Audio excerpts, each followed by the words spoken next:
I'm the Whistler, and I know many things, for I walk by night. I know many strange tales hidden in the hearts of men and women who have stepped into the shadows.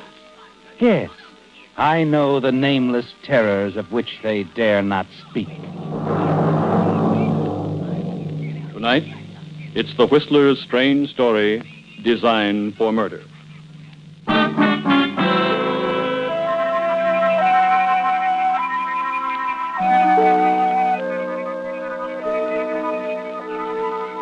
The trio in the railroad station cocktail lounge seemed typical of many groups awaiting the departures of their train. They were Charles Gilbert, his wife Edna, and her close friend Myrene Walker, who chatted ceaselessly, voicing her envy at not being able to join Edna on the trip. Myrene loved trains, loved desert vacation resorts. In fact, she seemed to love everything. Charles, on the other hand, seemed lost in thought or patient resignation until... I wish you weren't so anxious to have me out of town, Charles. Well, now, what do you mean by that? Well, you seem very insistent. And at a time when the business needs me so. How do you like that, Myrene? She doesn't want to go. Thinks the jewelry business will go to pot. Thinks her husband plans a rendezvous with another woman. Oh, for heaven's sake. Drink your drink, Edna. You too, Charles. We'll all feel better. I'd feel better if I knew why you can't go along, Charles. I told you I'll be busy. Also, I want you to go alone. You'll rest more. And you do need it. Look at her, Myrene, not able to keep her hands still. Doodling on the menu. Give me that pencil. Oh, sorry. I'm always doodling. It's a design I was thinking of. A piece of costume jewelry. Well, stop thinking of anything like that. And since it's going to bother you, I'll tell you exactly what I'm going to be doing, dear. It was to be a surprise. A surprise? Mm-hmm. We talked about a beach house, remember? On Lido Isle? I remember talking about it. Well, I bought one. A beautiful place. I'm having it all remodeled inside. I have to be there. Charles, you didn't. I did.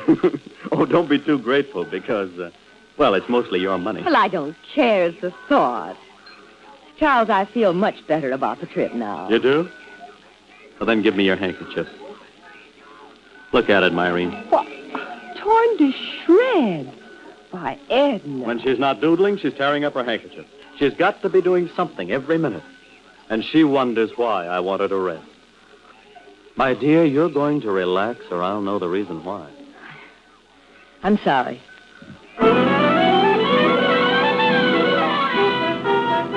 Finally, she leaves on the train, doesn't she, Charles? And you're free. You see Myrene to a cab. Hurry back to the cocktail lounge. Go directly to a corner booth and slip in beside someone who's been waiting for you. Not too patiently. I'm sorry, Helen. Oh, darling, I am too. Sorry that we have to practice this reception. Kiss me. Oh, dear, we really shouldn't be here.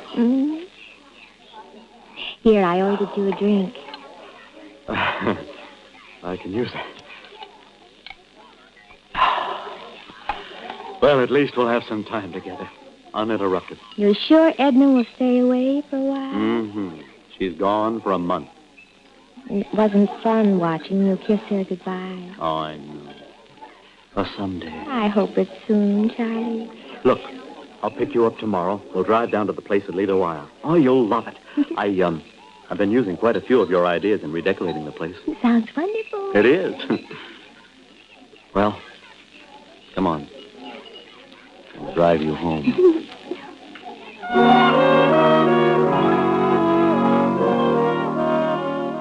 She's an exciting girl, isn't she, Charles? You have difficulty getting around to saying goodnight to Helen. And only the thought of seeing her again the next day finally makes it possible. It's quite late when you arrive back home and let yourself into the house. You're scarcely inside when... That's odd. Who could that be?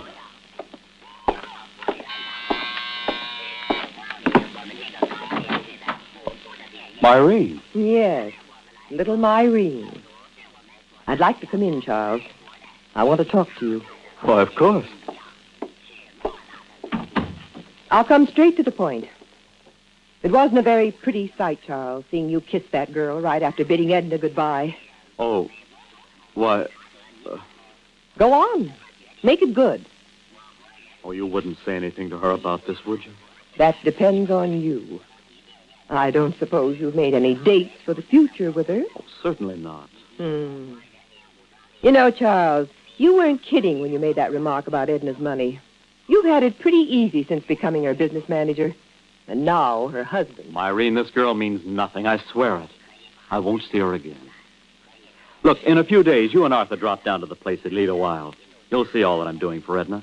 I'll take you around the place. We can relax, go for a swim. I don't swim, Charles. And when my best friend's husband starts two-timing her, I don't feel like relaxing either. Irene, I've told you, I'm not... I heard you. And I've told you, Charles. You stay away from that girl.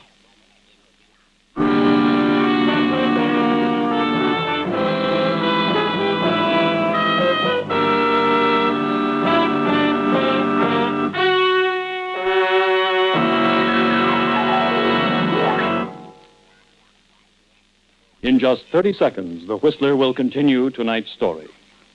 Don't be half right. Use USAFI. For example, how many amendments in our United States Constitution make up the Bill of Rights?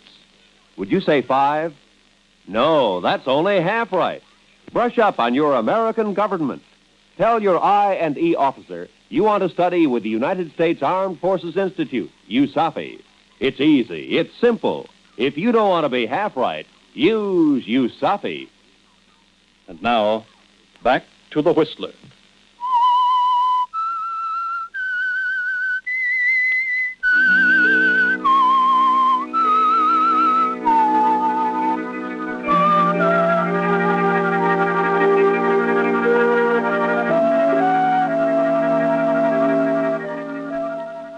It's going badly, isn't it, Charles?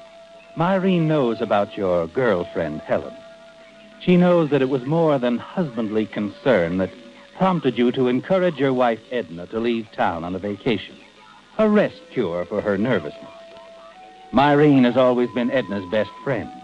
And she'll tell her the truth if you don't do something to reassure her that you don't intend to see Helen again. You wish you could contact Helen.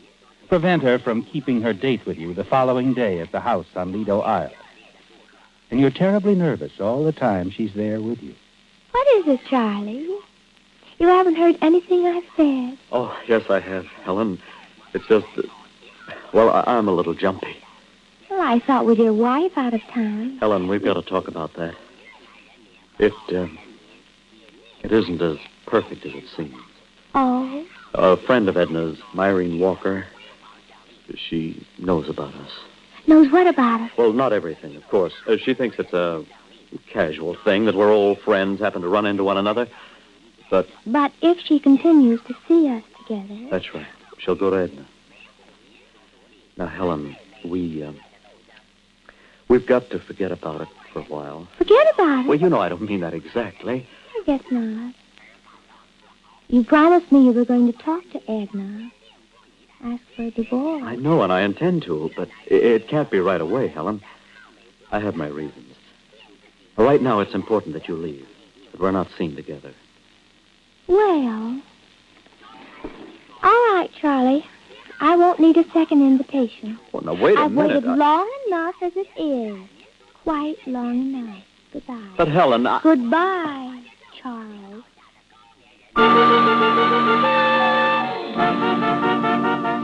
She's gone, isn't she, Charles? And only a few moments later, you hear her car start up and roar away. And you're alone. Alone in the house that you were supposed to be remodeling for your wife, Edna.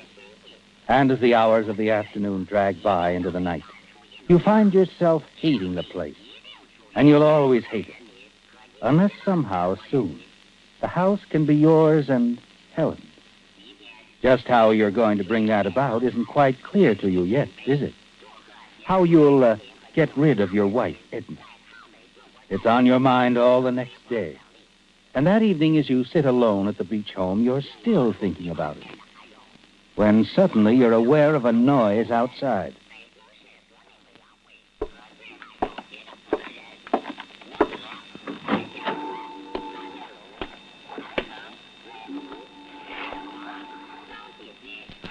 Myrene?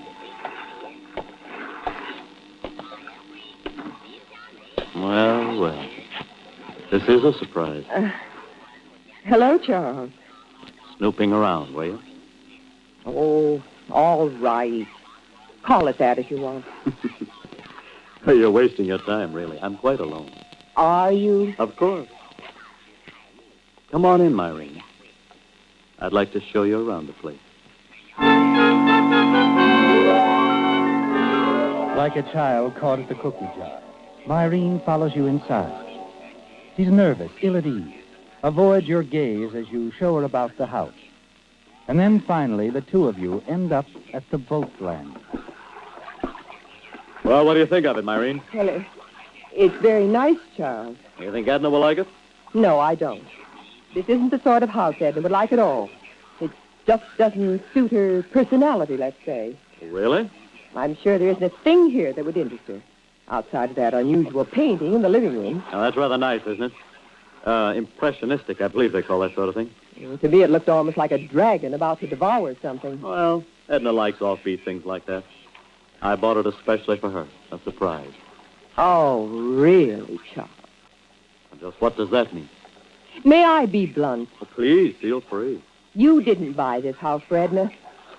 When does Helen move in? Now, see here, Myrene. You see here. It's a glamorous place, Charles. Exciting. Should just match her baby blue eyes. Myrene, you're going You're to... not fooling me for 1 minute. You won't fool Edna either. She's going to know all about this. You're not going to tell her about Helen. Edna's my best friend. Myrene, I think I've had just about enough of your meddling. Sir Charles, you wait. Just about enough. You stay away from me. I ought to wring your neck, you little snoop. No, Charles. Charles! As she turns and starts to run, Myrene trips. You reach out to grab her, but you're too late. And she plunges off the end of the boat landing. Charles! Help me! Help me! I can't swim! Charles! You stand there staring down at her, struggling in the water. She can't swim, Charles. She'll drown if you don't help her. And you don't help her, do you, Charles?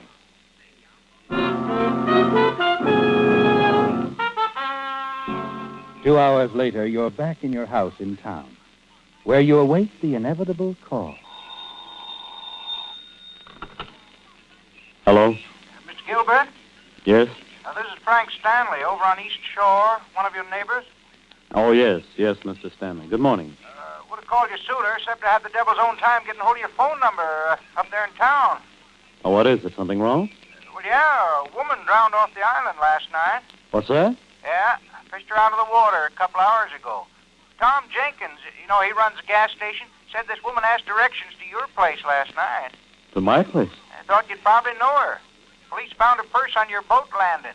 Identified her as Myrene Walker. Myrene? Good Lord, Myrene. You do know her? Yes. Yes, she's a very dear friend of my wife. I'm terribly sorry, Mr. Gilbert. Oh, this probably wouldn't have happened if I'd been out there last night. I'd planned to, but business kept me here in town. Myrene must have come out to visit us, wandered around in the dark. Yeah, that's the way I figured, too. Well, thank you. Thank you for calling, Mr. Stanley. I'll get in touch with my wife right away.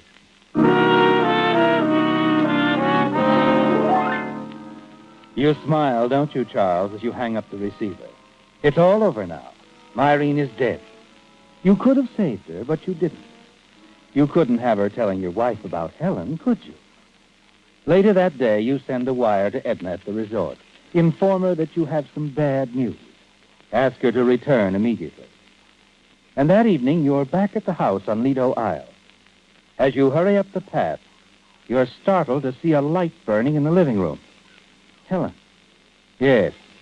She's probably paid you a surprise visit. Good evening, Charles. Edna. Found the key under the mat, so I came on in.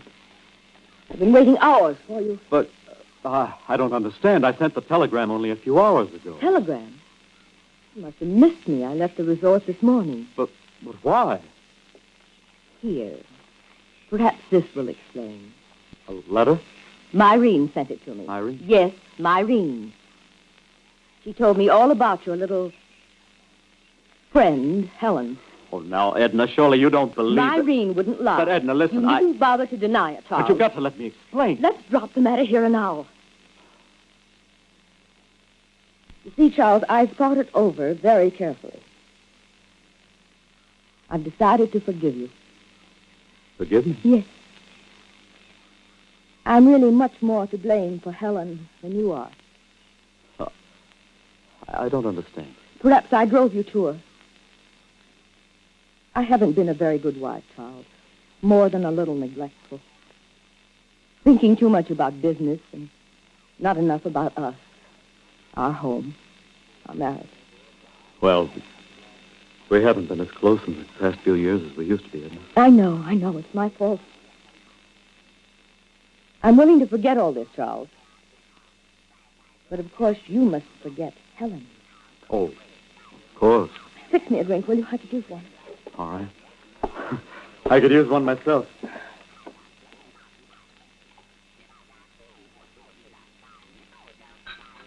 Charles, Yes? you said something about a telegram. Oh. Yes. Yes. Well, Bad news, I'm afraid. It's about Myrene. what's happened? Well, apparently she came out here last night while I was in town. While she was wandering around outside in the dark, she fell off the boat landing. What? She drowned, Edna. The police recovered her body this morning. Myrene. Drowned? Easy now, darling. Oh, it's a terrible shock, I know. Here, this will help. Oh, Charles. Charles, the poor dear. Oh, if I'd been here, I don't suppose it would have happened. At least the lights at the boat landing would have been on, and... Wait a moment. You said you were in town. Yes, at the house all evening. But you weren't. What? You weren't at the house in town. I know, because I called you from the resort half a dozen times. There was no answer. But I tell you, Edna, Where were you last night? Charles, where were you when Myrene had her accident? Answer me. Listen, Edna, You were I here wasn't... when Myrene came. She knew about Helen, and you were afraid she'd tell me. You didn't know she'd already sent me this letter, did you? Did you? All right, so I was here. And Myrene's death wasn't so accidental, was it? Wait a minute. Where are you going? To the sheriff's office. Edna, listen. Let go of me, I Charles. didn't have a thing to do with Myrene's death. You've got to believe me. It was an accident. Let the police decide that. No.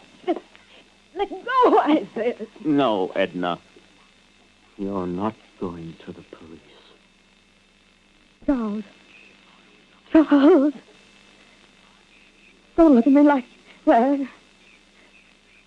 What you... Edna.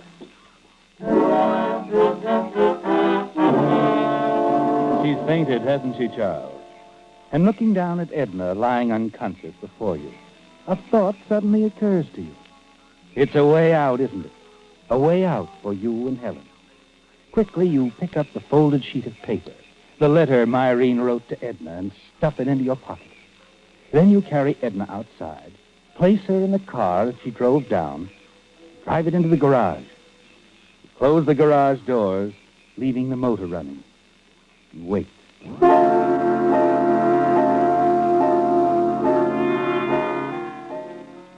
Later that same night, you drive Edna's body back to town in her car. Put it in the garage. Again, leave the motor running as you close the garage doors. Sorry, Edna. So long. All of us are proud of our hometowns, and rightly so. In this brief moment before we continue with our program, we'd like to offer a salute to one of our hometowns in America, Indianapolis, Indiana. Capital of the state and a great transportation center, Indianapolis' extensive trade is based on the rich territory which surrounds it. Large coal fields, tremendous deposits of building stone, and one of the richest sections of corn and wheat in the world. But perhaps one of the best-known features of the city to the world at large is the Indianapolis Speedway. It was built in 1909 as a proving ground for automobiles, and each Memorial Day, the famous 500-mile race is held there. From the experience gained in this annual event have come many improvements in automobiles. every time you used your rear vision mirror, every time you filled your tank with ethyl gasoline, every time you appreciated the comfort of your improved tires, you were giving credit to something that was first used on that speedway. Indianapolis has its famous citizens, too. Benjamin Harrison, the 23rd President of the United States, called it his hometown. So did James Whitcomb Riley, the great Hoosier poet. And it was the birthplace of General Walter Beadle Smith, Chief of Staff of the American forces in Europe during World War II. Nearly 500,000 people live in Indianapolis today, and they're proud of the part their hometown has played in the building of America. And now, back to The Whistler.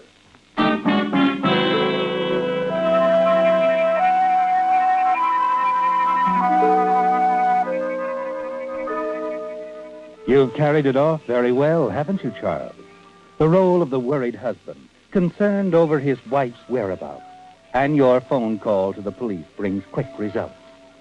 An hour later, the sheriff calls on you at the house on Lido Isle, quietly informs you of your wife's death, carbon monoxide in the garage of your home in town. You continue to play the part now of the grief-stricken husband, and inwardly you're pleased, certain your performance has more than convinced the sheriff. And then... Mr. Gilbert, you said you were alone down here last night. Yes, that's right. I waited all night for my wife to show up. You sure she didn't? No, of course not. She's never set foot in this house. I bought it only a few days ago, shortly before she went on her vacation. I see. Why did you ask me that? I was just looking at the painting of that dragon. Impressionistic stuff, isn't it? Yes, that's right. I understand your wife was always drawing. Quite a doodler. Yeah. It was just a nervous habit, though. I was sort of wondering about that dragon design. Looks kind of familiar. It's an original. Huh? Sure is different. It was a present for my wife. She didn't even get to see it. Yeah. Maybe you better have a look at this. A letter? No letter, just an envelope. It's addressed to your wife from someone named Myrene Walker. We found it in your wife's coat pocket. Well, what about it? Turn it over. All right, but I don't see... Now, I'd say that drawing was the work of a nervous doodler, wouldn't you, Mr. Gilbert? And if your wife never set foot in this house, how is it the sketch on the back of that envelope is a doodler's copy of that weird dragon painting on the wall? Well, Mr. Gilbert.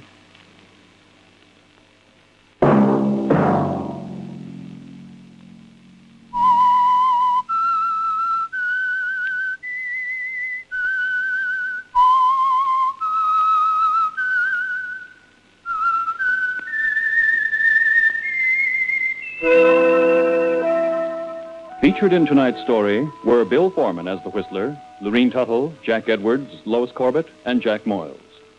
The Whistler, directed by Gordon T. Hughes, with music by Wilbur Hatch, is written and produced by Joel Malone and transmitted overseas by the Armed Forces Radio Services. The Whistler was entirely fictional, and all characters portrayed on The Whistler are also fictional. Any similarities of names or resemblance to persons, living or dead, is purely coincidental.